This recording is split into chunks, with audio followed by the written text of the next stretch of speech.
इसमें कम leakage flux एवं अधिक सामर्थ्य होती है। इसका प्रयोग लो वोल्टेज एवं लार्ज केवीए रेटिंग ट्रांसफार्मर हेतु किया जाता है।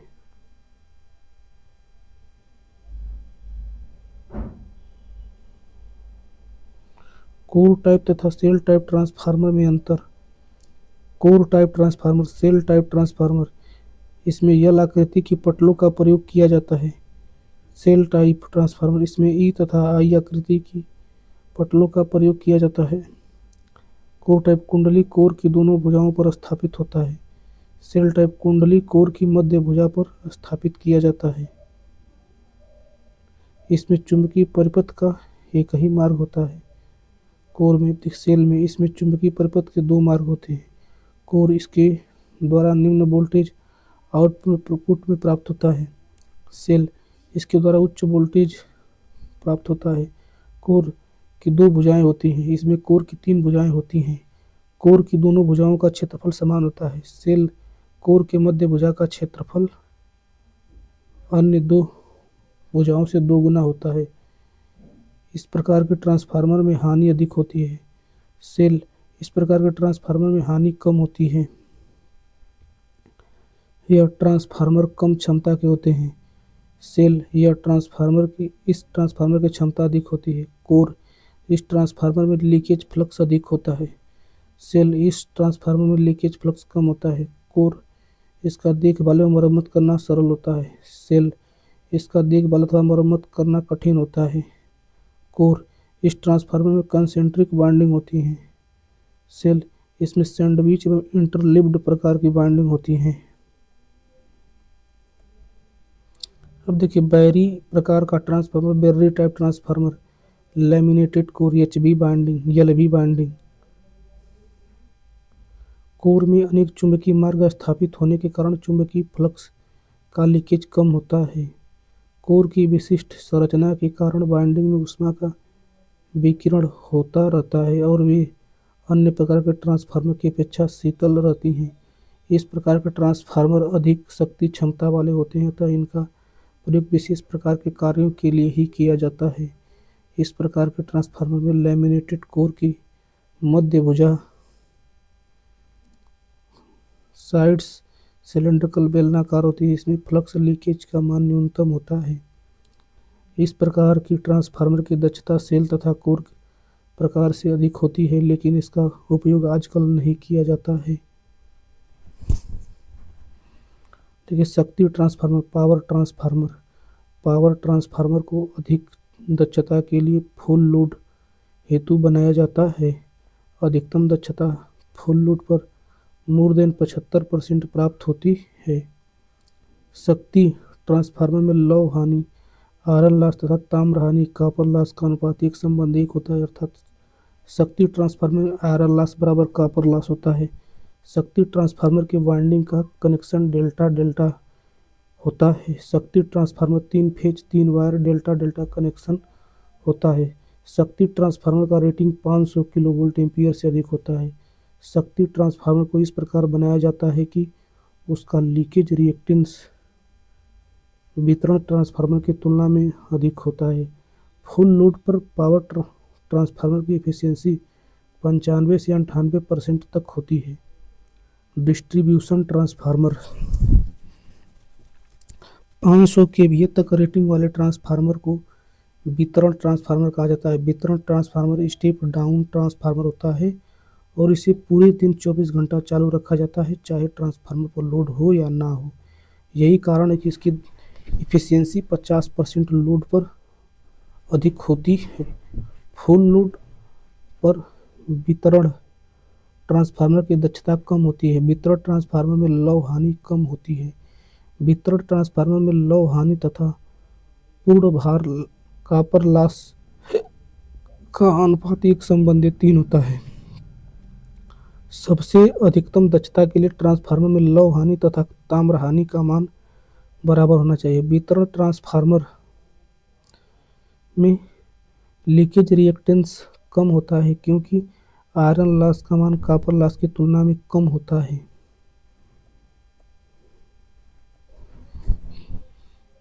अब देखिए वितरण transformer 3 phase 4 wire 11 kilovolt 400 volt तथा डेल्टा स्टार कनेक्शन होता है।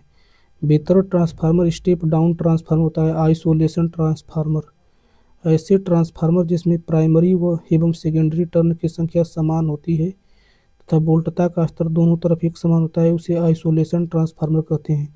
इस ट्रांसफार्मर के द्वारा दो इलेक्ट्रिकल परिपथ को आइसोलेट किया जाता है, साथ ही यह सर्किट में डीसी प्रवाह को अवरुद्ध कर देता है।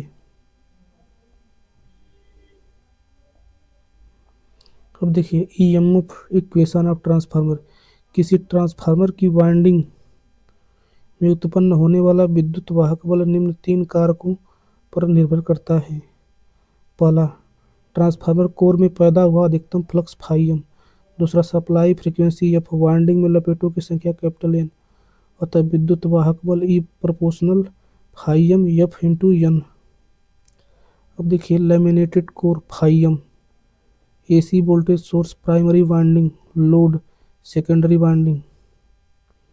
क्योंकि प्रत्येक चक्र में चुंबकीय फ्लक्स 4 बार शून्य एवं अधिकतम मान के बीच परिवर्तित होता है, अतः E proportional 4 phi M into F into N.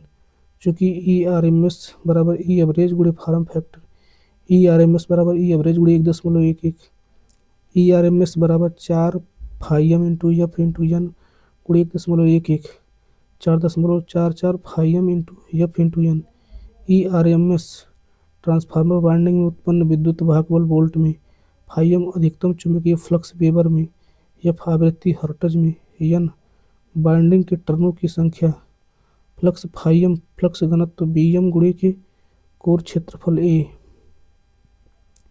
अतः ई आर एम एस बराबर 4.44 बी एम इंटू ए इंटू एफ इंटू एन। इस प्रकार प्राइमरी वाइंडिंग में उत्पन्न विद्युत वाहक बल ई वन बराबर 4.44 phi M into F into N one. Secondary winding में उत्पन्न विद्युत वाहक बल ई टू बराबर 4.44 phi M into F into N two. E two बटे ई वन बराबर 4.44 phi M into F into N two बटे के 4.44 phi M into F into N one. देखिए ई टू बटे के ई वन बराबर N two बटे के एन वन बराबर के ट्रांसफार्मर ट्रांसफार्मेशन अनुपात है, ट्रांसफार्मेशन रेशियो। अब देखिए ट्रांसफार्मर के द्वितीयक तथा प्राथमिक कुंडलियों में प्रेरित विद्युत वाहक बल अथवा लपेटों की संख्या के अनुपात को ट्रांसफार्मर का वोल्टेज ट्रांसफार्मेशन अनुपात कहते हैं। यह एक मात्रकहीन डायमेंशनलेस राशि है। इसे के प्रतीकात्मक अक्षर से व्यक्त करते हैं। के बराबर एन टू बटे के एन वन बराबर वी टू बटे के वी वन बराबर ई टू बटे के ई वन बराबर आई वन बटे के आई टू। आदर्श ट्रांसफार्मर के लिए पी बराबर पी एस, आई पी का स्क्वायर इंटू जेड पी बराबर आई एस का square into Z S. I P का स्क्वायर बटे के आई एस का स्क्वायर बराबर जेड एस बटा के जेड पी। आई पी बटे के आई एस बराबर करड़ी में जेड एस बटा के Z P. Turn ratio, primary turn एवं सेकेंडरी टर्न के रेशियो को टर्न रेशियो कहते हैं। इसका मान कांस्टेंट होता है, जबकि voltage transformation ratio V two बटे के वी वन का मान 1 से 8% तक लोड एवं पावर फैक्टर के अनुसार चेंज होता है।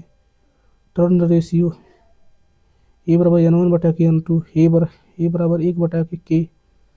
ट्रांसफार्मर के कोर को मैग्नेटाइज होने में जो करंट लगता है उसे ही मैग्नेटाइजिंग करंट कहते हैं, I M proportional phi M. Transformer में सप्लाई वोल्टेज V1 एवं उत्पन्न ईएमएफ E1 के बीच 180 अंश का फेज अंतर होता है। V1 E1 E2 phi M. अब देखिए निर्भार पर transformer at no load. Transformer में शून्य लोड की स्थिति में नो लोड करंट पूर्ण प्राथमिक करंट का 2 से 5% होता है। I1 बराबर I0 V1 R node, IW I0 I mu X0 E1 E2 V1 बराबर minus E1 I0 phi 0 IW I mu R IM phi E2 E1। अब देखिए I0 बराबर करड़ी में IW का स्क्वायर प्लस IM का स्क्वायर। R0 बराबर V1 बटे के IW, X नोड बराबर V1 बटा के I म्यू। इसके दो भाग होते हैं, पहला मैग्नेटाइजिंग कंपोनेंट और wattless component IM or I mu or I M बराबर I zero sine phi zero. देखिए energy component or active component I A or I W or iron. Loss component I A or I W बराबर I zero cos phi zero. इसे iron loss component भी कहा जाता है।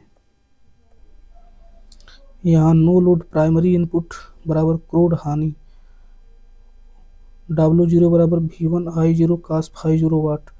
Wattless component के कारण जो ट्रांसफार्मर का पावर फैक्टर लैगिंग होता है। नो लोड में ट्रांसफार्मर का पावर फैक्टर बहुत कम होता है और इसका मान 0.02 से 0.5 लैगिंग होता है और नो लोड में ट्रांसफार्मर का फेज एंगल 75 अंश से 87 अंश या 75 अंश से 85 अंश तक होता है।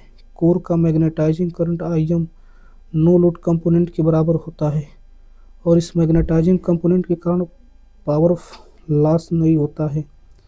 यह magnetising component IM supply voltage V1 से 90 अंश लैग करता है तथा energy component I W supply voltage से सेम फेज में होता है। V1 तथा आईएम का गुणनफल एक्टिव पावर को व्यक्त नहीं करता है, यह रिएक्टिव पावर को सूचित रिप्रेजेंट करता है। देखिए इनपुट रिएक्टिव पावर Q0 बराबर V1 IM Q0 बराबर V1 I zero sine phi zero. Input active power P0 बराबर V1 I zero P0 V1 I zero cos phi watt. अब देखिए no load power factor cos phi naught बराबर P naught बटे के V1 आई node. Transformer में हानियाँ losses in transformer में मुख्यतः दो प्रकार की हानि होती है। अब देखिए पहला कॉपर लॉस और ohmic loss I square R loss variable loss. यह एक वेरिएबल लॉस होता है, यह ट्रांसफार्मर के प्राइमरी एवं सेकेंडरी वाइंडिंग में होता है। पी सी यू बराबर I square R watt. P C U बराबर I one square R one plus I two square R two. P C U proportional I square. यह transformer के load पर निर्भर करता है। लोड करंट बढ़ने से कॉपर लॉस का मान बढ़ता है। कॉपर हानि लोड धारा के वर्ग के समानुपाती P C U proportional I square होती है। नो लोड पर कॉपर हानि का मान शून्य होता है। ताम्र हानि कॉपर लॉस की गणना शॉर्ट सर्किट टेस्ट द्वारा की जाती है।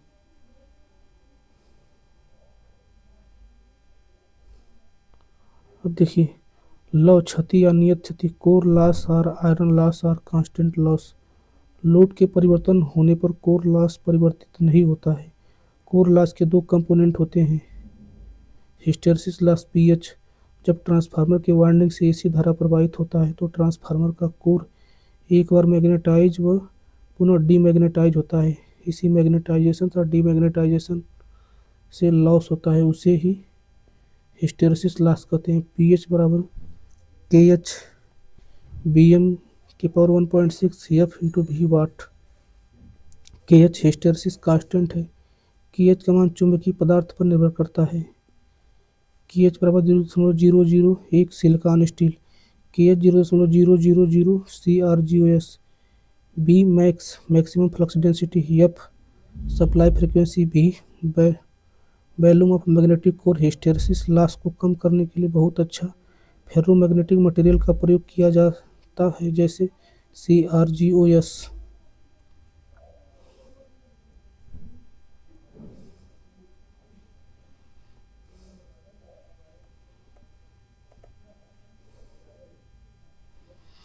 अब देखिए ईडी करंट लॉसेस। जब एसी फ्लक्स ट्रांसफार्मर के कोर से फ्लो होता है तो उस एसी फ्लक्स के कारण ट्रांसफार्मर के कोर में ईएमएफ इंड्यूस हो जाता है। उस ईएमएफ के कारण कोर में कुछ करंट प्रवाहित होती है इस करंट के कारण लॉस होता है, उसे ईडी करंट लॉस कहते हैं। ईडी करंट लॉस बराबर पीई बराबर केई इंटू बी एम के पावर 2 इंटू एफ के power 2 into T square into V. यहाँ K eddy current coefficient, B M maximum flux density, F supply frequency, T thickness of lamination, V volume of magnetic core. Eddy current loss को कम करने के लिए thin lamination का प्रयोग किया जाता है। पीई प्रोपोर्शनल टी स्क्वायर, क्योंकि पतले लेमिनेशन से चुंबकीय गुण बरकरार रहता है। ईडी करंट को फकाल्ट करंट भी कहते हैं। Total core loss P I बराबर होता है P H plus P E. किसी ट्रांसफार्मर की अधिकतम दक्षता के लिए कॉपर लॉस और आयरन लॉस समान होना चाहिए। पी आई बराबर P C U. Core loss transformer के लोड पर निर्भर नहीं करता है, इसलिए इसे नो लोड लॉस भी कहते हैं। कोर लॉस की गणना ओपन सर्किट टेस्ट द्वारा की जाती है। फ्रीक्वेंसी बढ़ने से एडी करंट लॉस एवं हिस्टैरिसीस लॉस का मान बढ़ता है। वोल्टेज रेगुलेशन वी आर बराबर V no load minus V full load बटा के वी फुल लोड गुणे के 100। V no load secondary no load voltage, V full load secondary full load voltage. किसी भी ट्रांसफार्मर के वोल्टेज रेगुलेशन का औसत मान लगभग 4% होता है। वोल्टेज रेगुलेशन का मतलब होता है वोल्टेज के मान में परिवर्तन होना। जिस ट्रांसफार्मर का वोल्टेज रेगुलेशन जितना कम होता है वह ट्रांसफार्मर उतना ही अच्छा होता है। जीरो एवं मिनिमम वोल्टेज रेगुलेशन की शर्तें। tan phi2 बराबर R02 बटा के X02। R02 सेकेंडरी वाइंडिंग का प्रतिरोध, X02 सेकेंडरी वाइंडिंग का प्रतिघात, phi2 सेकेंडरी वाइंडिंग का phase angle. Minimum voltage regulation या zero voltage regulation leading power factor या कैपेसिटिव लोड पर ही संभव होता है। नो लोड पर ट्रांसफार्मर का वोल्टेज रेगुलेशन जीरो होता है। ट्रांसफार्मर का वोल्टेज रेगुलेशन शून्य होगा अगर transformer open circuit leading power factor पर चल रहा हो। अधिकतम वोल्टेज रेगुलेशन की शर्तें। tan phi2 बराबर X02 बटा के R02। अधिकतम पॉजिटिव वोल्टेज रेगुलेशन के लिए ट्रांसफार्मर पर लोड लैगिंग पावर फैक्टर या इंडक्टिव होना चाहिए। यदि वोल्टेज रेगुलेशन का मान अधिक होगा तो हानि अधिक होगी, वोल्टेज रेगुलेशन का मान कम होगा तो हानि कम होगी। अगर V बटे एफ अनुपात बराबर नहीं हो अर्थात V बटे एफ कांस्टेंट हो तब hysteresis loss P H proportional V बटे के एफ की पावर 1.6 पी एच बराबर ए इंटू वी एफ V बटे एफ की power 1.6 P H proportional 1/f, जहाँ भी supply voltage. ED current loss W E proportional V1 का स्क्वायर। डब्ल्यू ई बराबर V इंटू V1 का स्क्वायर। अगर ट्रांसफार्मर का V बटे एफ रेशियो नियत ना हो तब वोल्टेज को कांस्टेंट रखकर फ्रीक्वेंसी बढ़ाते हैं तो हिस्टैरिसीस लॉस का मान घटता है। ईडी करंट लॉस का मान अपरिवर्तित रहता है। मैग्नेटाइजिंग करंट या फ्लक्स तथा V बटे एफ रेशियो में संबंध। Magnetising flux phi M proportional V बटे एफ या magnetising current I M proportional V बटे एफ। यदि ट्रांसफार्मर का सप्लाई वोल्टेज बढ़ता है तो ट्रांसफार्मर का मैग्नेटाइजिंग फ्लक्स एवं मैग्नेटाइजिंग करंट भी बढ़ता है एवं घटने से घटता है। यदि ट्रांसफार्मर की सप्लाई फ्रीक्वेंसी बढ़ती है तो उसका मैग्नेटाइजिंग फ्लक्स एवं मैग्नेटाइजिंग करंट घटता है। Efficiency of transformer. किसी ट्रांसफार्मर की आउटपुट शक्ति तथा इनपुट शक्ति का अनुपात उसकी दक्षता कहलाता है। इसे ईटा द्वारा दर्शाया जाता है। ईटा परसेंटेज बराबर आउटपुट शक्ति बटा के इनपुट शक्ति गुणा के 100। ईटा परसेंटेज बराबर आउटपुट शक्ति बटा के आउटपुट शक्ति प्लस क्षतियाँ गुणे के 100। ईटा परसेंटेज बराबर आउटपुट शक्ति बटे की आउटपुट शक्ति प्लस ताम्र क्षति प्लस लौ क्षति। अब गुणा अलग से गुणा के 100। ईटा परसेंटेज बराबर के वी आउट गुणे के कास फाई गुणे के 100 बटा के वी आउट गुणे K cos phi plus P C U plus P I. K V output kilo volt ampere में आउटपुट शक्ति, cos phi power factor, P C U ताम्र क्षति,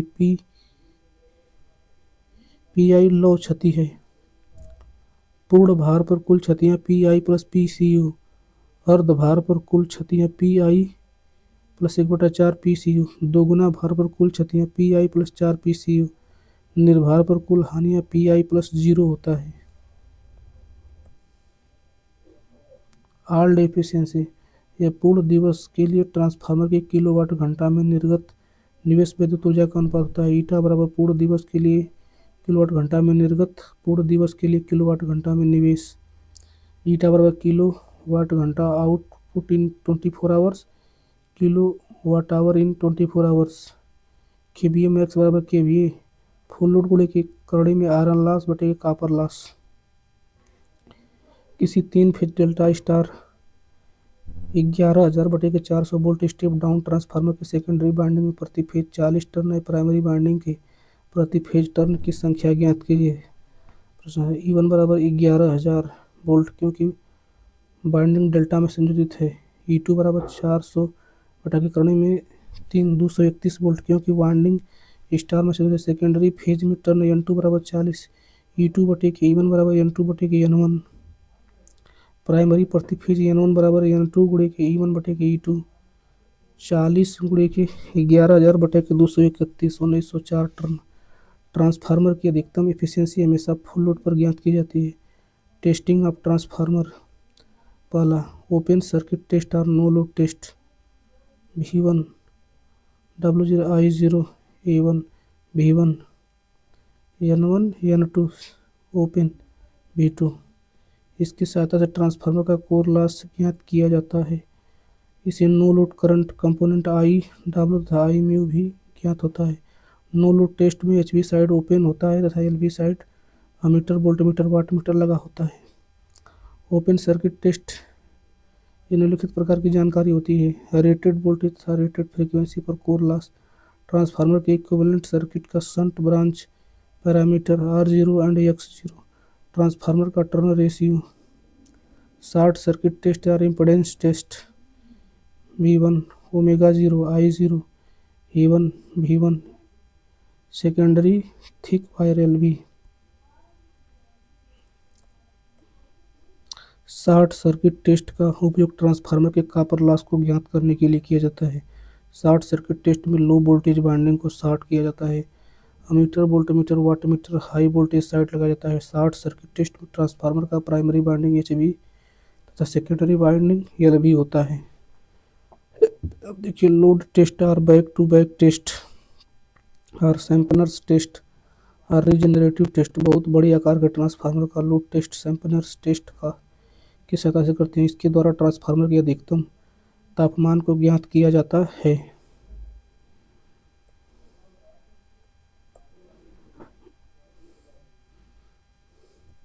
V1 A1 omega 1 W2 A2 rated input AC supply.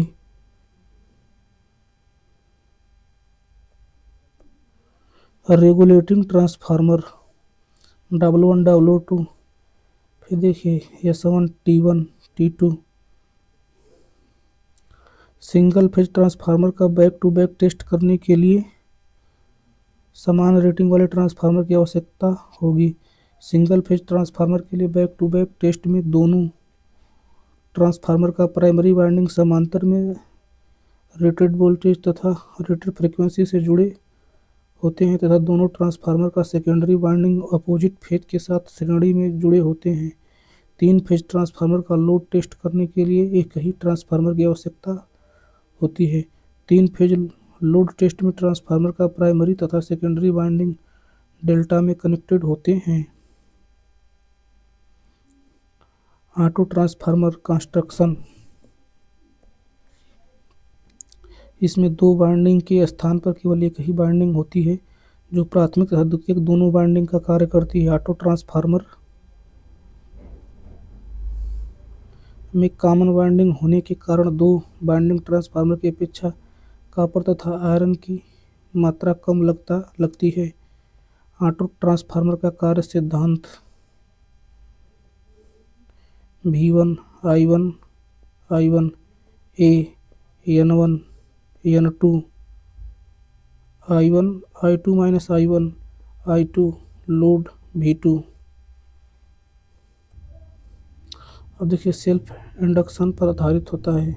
स्वप्रेरण। एक auto transformer में प्राथमिक में N1 turn है तथा द्वितीयक में N2 टर्न है। प्राथमिक धारा I1 एवं द्वितीयक धारा I2 पूर्ण भार धारा है।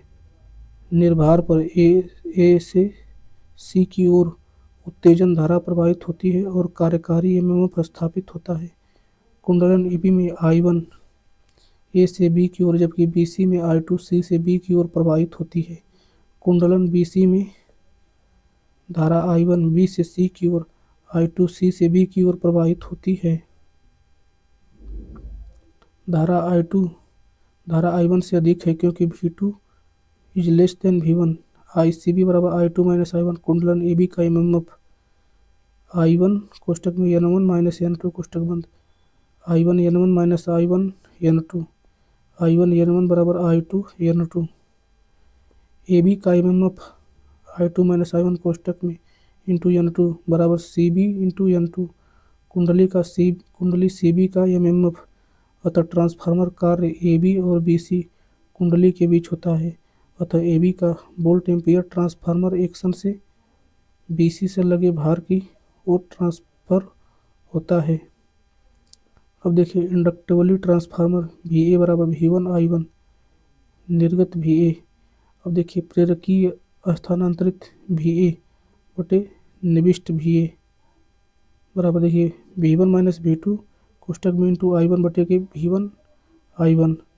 देखिए 1 माइनस V2 बटे के V1 बराबर 1 माइनस के। प्रेरकीय स्थानांतरित VA बराबर 1 माइनस के निविष्ट VA, अतः निविष्ट वोल्ट एम्पियर में से केवल निविष्ट को ट्रांसफार्मर कार्य में स्थानांतरित होता है और शेष वोल्ट एम्पियर निर्गत पर चालकीय कंडक्टिवली रूप से सीधे स्थानांतरित होता है। कंडक्टिवली VA बराबर total input VA minus transformed VA inductively V1 I1 minus कोष्टक में V1 माइनस V2 कोष्टक बंद इंटू I1 बराबर V2 minus V2 into I1। Conductively volt ampere बटे के इनपुट वोल्ट एम्पियर बराबर V2 इंटू I1 बटे के V1 I1 बराबर के। चालकीय रूप से स्थानांतरित वोल्ट एम्पियर बराबर के इनपुट वोल्ट एम्पियर। आंतरिक प्रतिघातपात और हानियों को नगण्य मानने पर प्रेरकीय स्थानांतरित शक्ति बटे के निविष्ट शक्ति बराबर 1 माइनस के। चालकीय स्थानांतरित शक्ति बटा के निविष्ट शक्ति बराबर के। प्रेरकीय स्थानांतरित शक्ति बटा के निविष्ट शक्ति बराबर 1 माइनस के बराबर 1 माइनस V2 बटे के V1 बराबर V1 माइनस V2 बटे के V1।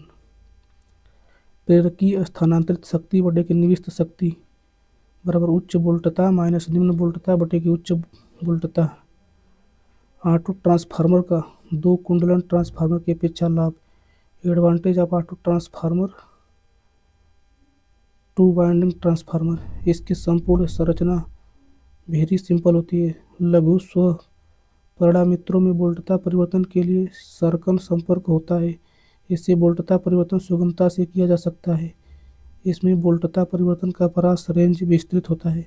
इसमें लौह क्रोड की मात्रा कम लगती है, यह आकार अर्थात साइज में छोटा होता है।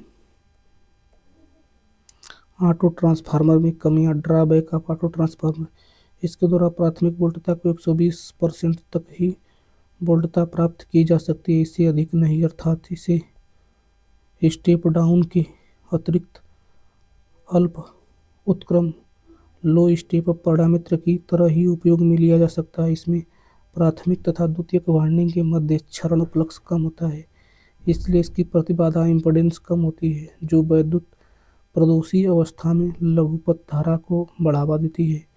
ऑटो ट्रांसफार्मर के उपयोग। Applications of auto transformer.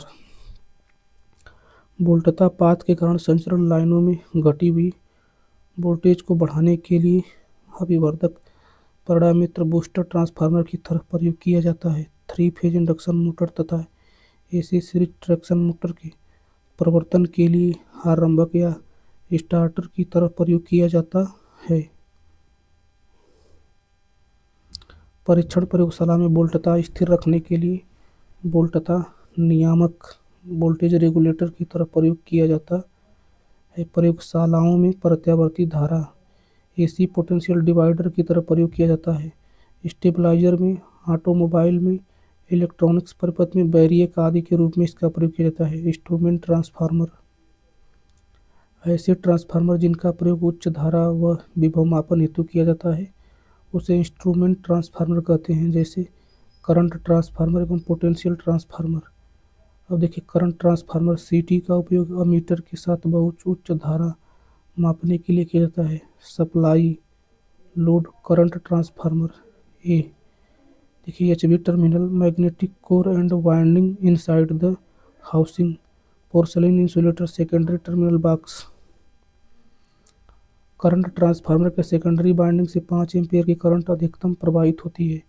Current transformer एक स्टेप अप ट्रांसफार्मर होता है जिससे धारा के मान को कम किया जा सकता जाता है। करंट ट्रांसफार्मर में सामान्यतः टर्नों का अनुपात 1:5 होता है। करंट ट्रांसफार्मर की रेटिंग वोल्ट एम्पीयर में होती है। करंट ट्रांसफार्मर को हमेशा सर्किट में सीरीज में जोड़ा जाता है। करंट ट्रांसफार्मर का सेकेंडरी वाइंडिंग कभी भी ओपन नहीं रहना चाहिए, अर्थात सीटी का सेकेंडरी वाइंडिंग हमेशा शॉर्ट सर्किटेड रहता है। धारा मापने वाले यंत्र जैसे करंट ट्रांसफार्मर, अमीटर, गैल्वेनोमीटर को हमेशा सीरीज में जोड़ा जाता है। टांग टेस्टर एक ऐसा इंस्ट्रूमेंट है जो बिना तार को टच किए हुए करंट मेजर करता है। टांग टेस्टर को क्लैंप मीटर भी कहते हैं। करंट ट्रांसफार्मर में 100 से 200 एम्पीयर की धारा को 0 से 2 एम्पीयर धारा में परिवर्तित किया जाता है। इसमें 0 से 5 एम्पीयर का मीटर काम में लेते हैं। अब देखिए विभव transformer, potential transformer, 3 phase AC system, RYB. Potential transformer 0 से 110 volt, voltmeter. Potential transformer, potential का पोटेंशियल ट्रांसफार्मर का उपयोग वोल्ट मीटर के साथ अत्यधिक वोल्टेज मापने के लिए किया जाता है। पोटेंशियल ट्रांसफार्मर को परिपथ में हमेशा पैरेलल में जोड़ा जाता है। पोटेंशियल ट्रांसफार्मर एक स्टेप डाउन ट्रांसफार्मर होता है जिससे वोल्टेज को कम करके मापा जाता है। पोटेंशियल ट्रांसफार्मर का लोड वोल्ट एम्पीयर में व्यक्त किया जाता है। पोटेंशियल ट्रांसफार्मर का सेकेंडरी वाइंडिंग खुला रह सकता है तथा इसे शॉर्ट नहीं किया जा सकता। पोटेंशियल ट्रांसफार्मर का प्रयोग करते समय यह सावधानी रखनी चाहिए कि उसकी बॉडी, फ्रेम या धातु आवरण पर अर्थिंग टर्मिनल बने हुए हों, वह उन्हें अच्छी अर्थिंग ईएलसीबी से जोड़ा गया हो। वोल्टेज को मापने वाले यंत्र जैसे पीटी, वोल्टमीटर, पोटेंशियोमीटर, ईटी से हमेशा परिपथ में पैरेलल में जोड़ा जाता है। Connection of 3 phase transformer, transformer के स्टार स्टार संयोजन, connection of star star transformer. इनमें दोनों पक्षों की सिरा वोल्टताओं में कला विस्थापन 0 डिस्प्लेसमेंट शून्यांश 0 डिग्री होता है। इसके न्यूट्रल पॉइंट को भूयोजित करने से प्रणाली का स्थायित्व बढ़ जाता है। यदि उदासीन तार न हो तो थर्ड हार्मोनिक्स वेव कम प्रभावी रहती है। स्टार स्टार कनेक्टेड ट्रांसफार्मर का प्रयोग उच्च वोल्टता के द्वितीयक संचरण तथा वितरण संबंधी उपकेंद्रों पर अधिक उपयुक्त होता है। Primary line voltage VL, primary phase voltage VL बटे करणी में 3, secondary phase voltage VL into के बटे करणी में 3, secondary line voltage VL into के इंटू करणी में 3 बटे की करणी में 3, VL इंटू के ट्रांसफार्मेशन अनुपात है।